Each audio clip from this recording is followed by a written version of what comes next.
ନମସ୍କାର। ଆଜି ଆମେ ସମର ଭ୍ୟାକେସନ ର ହିନ୍ଦୀ ହୋମୱାର୍କ କରିବାକୁ ଯାଉଛୁ, ଯେନ୍ଟା କି 5ଟା ପ୍ରଶ୍ନ ଅଛି। ଫାର୍ଷ୍ଟ ପ୍ରଶ୍ନ କହୁଛି, ଅନମୋଲ ଯେନ୍ ବାଣୀ ଅଛି ସବୁ प्रश्न तो कर देखाबो। मधुर भाषण पाठ के आधार पर भाषा की उपयोगिता के बारे में वर्णन कीजिए। कोई चीज तीनों कोई चीज हिंदी भाषा की किसी प्रसिद्ध कवि या लेखक जीवनी तर विषय रचना लेखक कोई चीज। 4 नंबर को भारत में मनाए जाने वाले किसी भी त्योहार किसी भी पर्वर हिंदी लेखा चे लगभग कुछ 100 शब्द लेखब।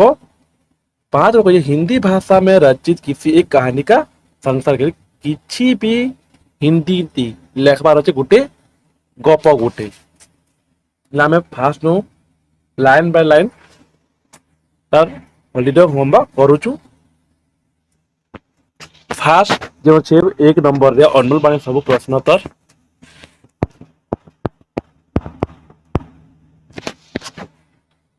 1 नंबर को सच या सत्य के बारे में कबीर ने क्या कहा है।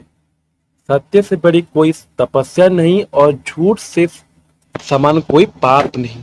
जिस मनुष्य के हृदय में सत्य का निवास है उसी के हृदय में भगवान का निवास करते हैं। ख बुराई करने वालों की भलाई क्यों करनी चाहिए। जो हमारा अहित करता है हमें उसकी भलाई करनी चाहिए, क्योंकि एक तो हम बुरा कार्य करने से बच जाएंगे और दूसरे हमारा भलाई का काम उसकी जमीन को चोट पहुंचाएगा। गौरव प्रसव धीरे धीरे सब कुछ कैसे होता है, इसके लिए कवि ने कौन सा उदाहरण दिया है। लगभग सब कुछ धीरे समय के अनुसार होता है। इसे समझाने के लिए कवि उदाहरण देते हुए कहते हैं कि सही ऋतु आने पर वृक्ष में फल आते लगते हैं। यदि माली पेड़ के 100 घड़े के पानी से भी समय से पहले फल नहीं आएगा।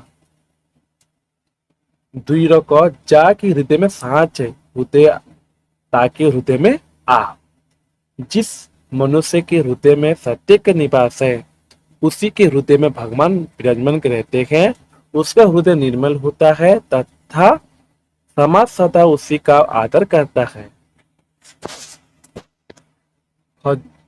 जो ताके काटे बुपे ताही बो तू फूले। जो तुम्हारे रास्ते काटे बोता है तुम्हारे उसके मार्ग में फूल बिछाओ। अर्थात जो व्यक्ति तुम्हारा अहित करता है तुम उसके साथ वैसा ही व्यवहार मत करो। बुराई का बदला बुराई नहीं भलाई होना चाहिए। गौ नंबर माली सींचे 100 घड़ा ऋतु आए फल हुए। अर्थात जो सही ऋतु आने पर ही पेड़ पर फल लगते हैं, समय से पहले नहीं। यदि माली 100 घड़े पानी सींचे तो भी फल समय से पहले नहीं लगेगा। इसीलिए ऋतु प्रतीक्षा करनी चाहिए। या सलाह 2 नंबर। 3 नंबर प्रश्न तो कर्म में किसी के बराबर तप नहीं तो लगभग तप के झूठ के बराबर पाप नहीं। जिसके हृदय में साहच है उसके हृदय में कौन होता है। हृदय लगभग भगवान होते हैं। झूठ की तुलना किसके साथ की गई है, पाप के साथ। सांच की तुलना किसके साथ की गई है, तपस्या के साथ। जो तेरे रास्ते पर कांटा बोता है तुझे उसके साथ लिए क्या करना चाहिए, रास्ते में फूल बिछाना चाहिए। पेड़ में कब फल लगता है, ऋतु के आने पर। कौन 100 घड़े पानी सींचता है, माली। इन दोहे के रचयिता कौन है, कबीर दास जी। इस दोहे में आप शब्द का क्या अर्थ है, अर्थ है ईश्वर। चला प्रथम कर्म सूरदास कृष्ण यशोदा से क्या शिकायत करते हैं और क्यों। यशोदा से बलराम शिकायत करते हुए कृष्ण से कहते हैं, मैया मुझे बलराम भैया बहुत चिढ़ाते हैं। कहते हैं तुमको यशोदा मैया ने जन्म नहीं दिया, तुझे खरीद कर लाया गया है, तू उनका बेटा नहीं है। और नंबर बलराम कृष्ण से क्या क्या पूछते हैं? बलराम कृष्ण से पूछते हैं तेरी मैया कौन है और तेरे पिता कौन है। गौ नंबर यशोदा किसकी कसम खाती है और क्यों कहती है? यशोदा अपने गोधन की कसम खाकर कृष्ण से कहती है कि मैं तेरी माँ हूं और तू मेरा बेटा है। गौ नंबर चुटकी देखकर ग्वाला बालक क्यों नाचते हैं? बलराम के सिखा देने पर ग्वाले बालक सब कृष्ण से चिढ़ाने के लिए चुटकी बजा बजा कर नाचते हैं। 2 नंबर क क्वेश्चन पुनी पुनी कहते कौन है माता, कौन है तुम्हारे तात? बलराम कृष्ण से बार बार कहते हैं तुम्हारी माता कौन है, तुम्हारे पिता कौन है। इस प्रकार बलराम कृष्ण से चिढ़ाते हैं। ख नंबर सूर समस्या मोह गोवर्धन की सो हो माता तू पूर। कृष्ण की शिकायत भरी बातें सुनकर माता यशोदा कृष्ण के डांट बताती है। वो कहती है कान्हा मैं अपने इस गोधन की सौगंध खाकर कहती हूँ कि मैं ही तेरी माता हूँ, मैं ही और तू मेरा पुत्र है। तन तन चरणनिन सो नाच मनोही रिचबात। बालकृष्ण अपने आंगन में अपने छोटे छोटे पांव से नाचते हैं और मन में ही मन मुग्ध होते हैं। कबहू चित्ते प्रतिपन खम में लोनी खबाबत। कभी बालकृष्ण खंबे में अपने प्रतिबिंब देखकर उसे दूसरा शिशु समझ लेते हैं, फिर हाथ बढ़ाकर उसे माखन भेंट करते हैं। 3 और पूछे बाल लीला पद के रचयिता कौन है? बाल रचयिता सूरदास जी। और नंबर कौन कहते हैं कि तुझे मोल कर लाया गया है बलराम कृष्ण से?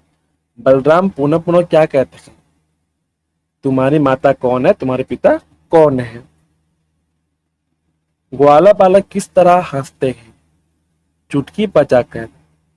माँ यशोदा ने किसे मारना सीखा है? केवल कृष्ण को ही। कौन दाव पर नहीं खींचती? कृष्ण के अनुसार मैया यशोदा दाव पर नहीं खींचती है। श्याम शरीर का अर्थ क्या है? काला या काला शरीर। माँ यशोदा किसकी सौगंध खाती है? गोधन की। कृष्ण किसके माखन खिलाते हैं? कृष्ण खंबे में अपने प्रतिबिंब को, प्रतिबिंब मतलब छाई के। यशोमती क्या देखकर हर्षित हो जाती है? यशोमती बालकृष्ण की विनोदपूर्ण क्रिया देखकर। ये थिला 2 नंबर। 3 मुझे तुलसीदास प्रश्नोत्तर करमु। एक नंबर कठोर वचन का क्यों परिहार करना चाहिए? कठोर वचन का परिहार करना चाहिए क्योंकि कठोर वचन सबको हृदय में कष्ट पहुंचाता है। मीठे वचन से क्या लाभ होता है? मीठे वचन को प्रिय होते हैं। मीठे वाणी से हम सबको बस में कर सकते हैं। मीठे वाणी से सबर सुख उपद्र होते हैं। संतोष धन के सामने कौन कौन से धन धूरी के बराबर होते हैं? धूरी बैल के समान कीमता छे। गजधन, अश्वधन और रत्नों से। रोष या गुस्से के समय क्या नहीं खोलना चाहिए? मुंह। मीठे वचन की तुलना वशीकरण मंत्र से क्यों की गई है? तांत्रिक वशीकरण मंत्र का प्रयोग करके किसी को भी अपने बस में कर लेता था, जैसे उसकी प्रकार मीठी बातों से। हमें सोच विचार कर क्या बोलना चाहिए? बिना सोच विचार कर कटु वचन मुंह से निकल जाता है। 2 नंबर अगला, तुलसी मीठे वचन से सुख उपजन चहु और। इस अवतरण में तुलसीदास जी कहते हैं कि प्रिय वचन बोलने से चारों ओर सुख उपद्रव होता है। मीठी बातें सुनकर सभी जीवों का प्रसन्न होती है। जब आपे संतोष धन सब धन पूरी समान। इस पंक्ति में तुलसीदास जी कहते हैं कि सबसे बड़ा सुख संतोष है। तुम्हें लिखा है संतोष रूपी धन सभी प्रकार के धनों से श्रेष्ठ है, क्योंकि संतोषी व्यक्ति को अन्य सारे धन धूल के समान तुच्छ लगते हैं। गौ नंबर, रोष न रसना खोलिए बरु खोलिए तलवार। यहाँ पर तुलसीदास ने वाणी पर नियंत्रण रखने का उपदेश दिया है, क्योंकि वाणी ही हित और अहित का कारण होती है। क्रोध की अवस्था में तो मुंह के बिल्कुल नहीं खोलना चाहिए। 3 नंबर अच्छे, किसके चारों ओर सुख उपज जाता है? मीठे वचनों से। वशीकरण का मंत्र क्या है? मधुर वाणी। हमें क्या परिहार करना या छोड़ना चाहिए? कठोर वचन। कवि ने संतोष की तुलना किसकी की गई है? धन से। कब रसना नहीं खोलनी चाहिए? क्रोध की अवस्था में। किस धन के सामने सारे धन तुच्छ है? संतोष के धन से। संतोष धन के सामने सब धन किसके माना जाता है? समान, धूल के समान। विचार करके वचन कहने से क्या होता है? विचार करने से वचन मधुर वचन निकलते हैं। 3 नंबर रहीम जिला लास्ट प्रश्न उत्तर अच्छे। तरुबर और सरबर क्या करते हैं? तरुबर अर्थात पेड़ फल उपद्रव करते हैं, पर वे उन फलों के स्वयं नहीं खाते बल्कि दूसरों को खिलाए देते हैं। ख नंबर, सीबी राजा ने क्यों मांस दान किया? कबूतर की जीवन रक्षा के लिए राजा ने अपना मांस दान किया। मेरा के पीछे की लाइन कह दीजिए, सुविधा वाला इतनी दरकार नहीं लिखवा। छोटे की अवहेलना नहीं करनी चाहिए। छोटे की व्यक्ति जो मोटे काम करता है उन्हें बड़ा आदमी नहीं कर सकता, इसलिए छोटे की अवहेलना नहीं करनी चाहिए। ऋषि दधीचि ने इसीलिए हार या अस्थिदान किया? देवलोक के वृत्रासुर ने की चंगुल से बचाने के लिए उसका संसार करना जरूरी था, इसलिए। तरु पर फल नहीं खाते, सरबर पिए ही न पान। पेड़ में कितने सारे फल लगते हैं पर पेड़ उन्हें स्वयं नहीं खा सकता। उसी प्रकार तालाब में बहुत सारा जल संचित होता है पर तालाब की जल से का सेवन नहीं करता। जहां काम आवे सुई, कहा करो तरबारी।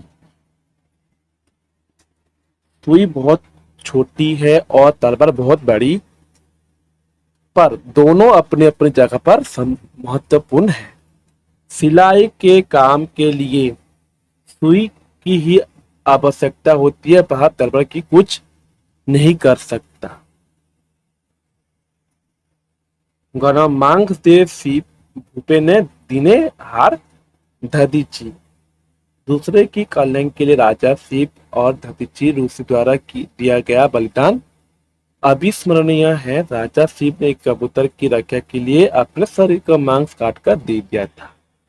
दधीचि ऋषि ने देवताओं के लिए कल्याण के लिए अस्थि दान में दे दी थी। कहानी डाला। 3 नंबर कि एक गोटे वाक्य जेटा लेखबार अच्छे लेखवा ना,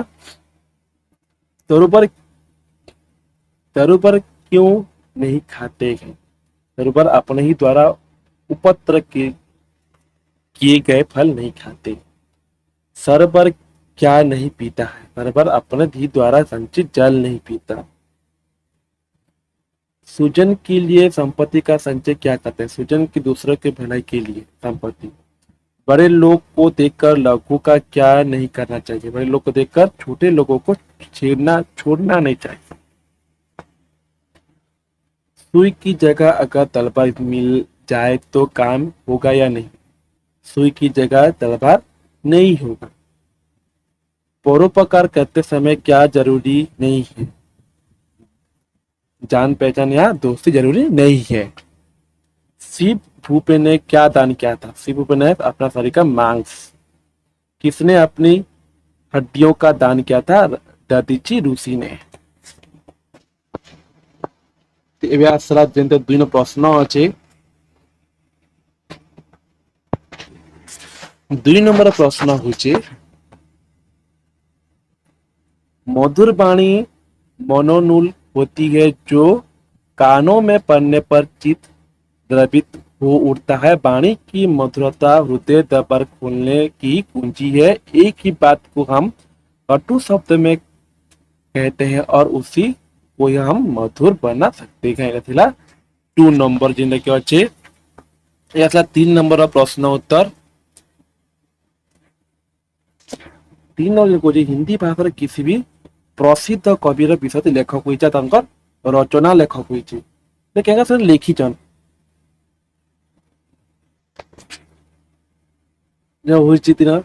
जय प्रकाश भारती लेखक लेखक सब लेखा हिंदी के प्रख्यात लेखक और नंदन के पूर्व संपादक थे। भारती जी ने हिंदी बाल साहित्य पर संपूर्ण कार्य किया है। यही दिन लिखित 3 नंबर अच्छे। तांको रचयिता रहला अनंत, आकाश, हिमालय की पुकार, अतः सागर, विज्ञान की भूतियां।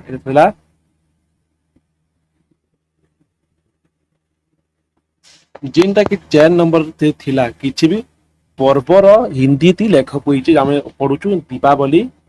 दीपावली भारत में एक मनाए जाने वाला सबसे लोकप्रिय और शुभ त्योहार में एक है। इस रोशनी के त्योहार को रूप में भी जाना जाता है। ये बुराई पर अच्छाई की, अज्ञान पर ज्ञान और निराश पर आशा की जीत का प्रतीक है। दीपावली हिंदू कैलेंडर में कार्तिक महीने में अमावस्या को महीने में जाती है जो आमतौर पर अक्टूबर या नवंबर में आती है। दीपावली संस्कृत के शब्द दीपावली से बना है जिसका अर्थ है दीपों की पंक्ति। ये त्योहार नए हिंदू वर्ष का शुरुआत का भी प्रतीक है।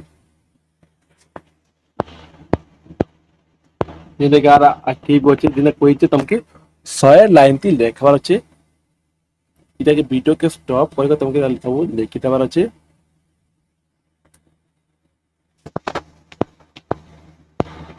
नेक्स्ट अच्छे 5 नंबर। 5 नंबर को हिंदी भाषा में रचित किसी एक कहानी का संग लिखी कोई कहानी लिखू। एक समय की बात है जब एक छोटे से गांव में एक लड़की रहती थी जिसका नाम राधा था। राधा बहुत ही संवेदनशील और सबकी पराकाष्ठा करने वाली थी। उसका सपना था कि वो अपने गांव का नाम रोशन करे और उसकी विश्वरीय शिक्षा का माध्यम बनाए। कहानी लिखता लंबा बहुत ही वीडियो पढ़ी देले।